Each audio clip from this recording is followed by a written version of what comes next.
This is the examination of the hidden human condition. You're listening to the Hidden Killers Podcast. This is the Hidden Killers Podcast with Tony Brueski. Brian Kohberger is our topic of discussion on this segment. We're talking with the psychologist Dr. John Delatorre about it. A lot of delay tactics, stall tactics, all those sort of things seemingly being employed by the defense right now to buy more time to figure out what on earth they're going to be arguing on the behalf of Kohberger. Would you agree? Yeah, I mean, this is all part of trial tactics. This is the stuff that you don't see on television. This is the stuff that isn't included in true crime docuseries or podcasts or anything like that. This is the part of the process that I think a lot of people don't quite understand, which is, yes, there is a constitutional right to a speedy trial, but if you're the defendant, I don't want a speedy trial. I want it to take as long as it can take, right? I want to make sure that the prosecution has crossed all of its T's and dot all of its I's. I'm making sure that I'm working them, right? Mm-hmm. If they have the burden, then they have to put in the work, and I want to see all of it. So whatever my lawyer has to do to grind this thing to a halt, flimsy alibis and other stuff notwithstanding, whatever it is that they need to do in order to get themselves prepared, then they need to do it. And I'm willing to sacrifice some time in getting this going to ensure that the prosecution has made this case.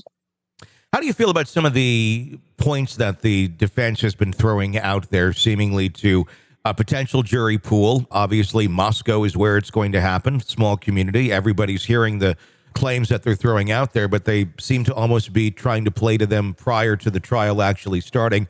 One of the experts that they've brought in, Dr. Leah Larkin, echoing the concerns of the defense that the genetic genealogy is not perfect. And with any of this, there is a room for error.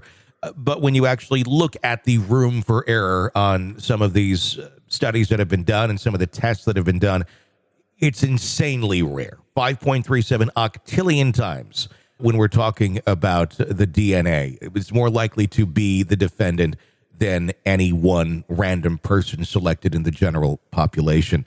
Are they being effective by putting out terms like phantom matches and things of that nature to sow doubt in things that really don't have a lot of room for it other than just on the surface? I think so. And I think whether or not it's actually working is another question. The problem that we have with juries nowadays is that they've all grown up watching CSI. They've all grown up with this idea that if there is direct physical blood, DNA, right, saliva, other bodily fluid, like if it's there, then it automatically means that whoever it matches to, that's your guy. And the reality is that's not necessarily the case.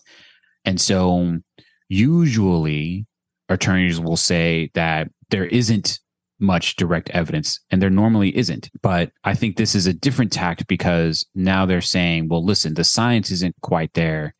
So if you sow even one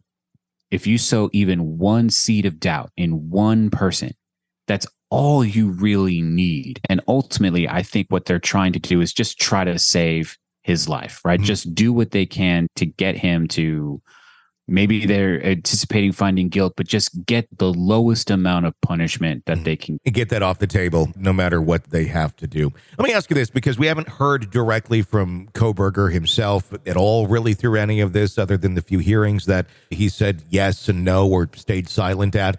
He does seem to exhibit, this belief that he's going to be exonerated, that he didn't do this. Is there any chance, have you ever dealt with a case or heard of a case of cognitive dissonance where they were there in some way, maybe dissociative is more the right word for it, where maybe he was out driving, maybe he went and committed this crime, but has no recollection of actually committing it because he got so into that mission that he'd been planning allegedly and then went on. That's just a big blank memory. He remembers driving in that area and driving home at night. Maybe he doesn't have the memories of committing the heinousness of the crime. Is that even a thing? So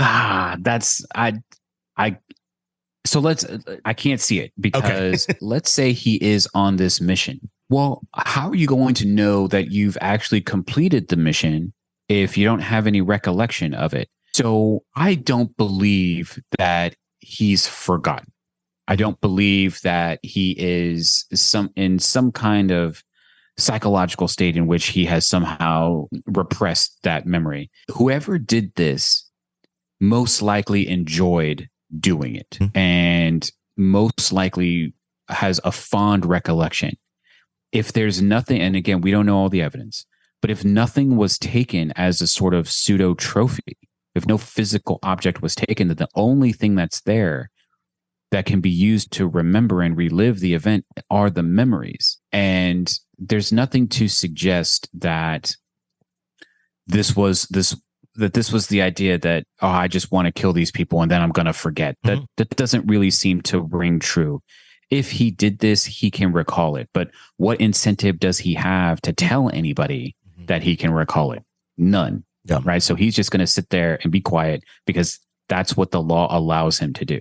This is an examination of the hidden human condition This is the Hidden Killers Podcast with Tony Brueski.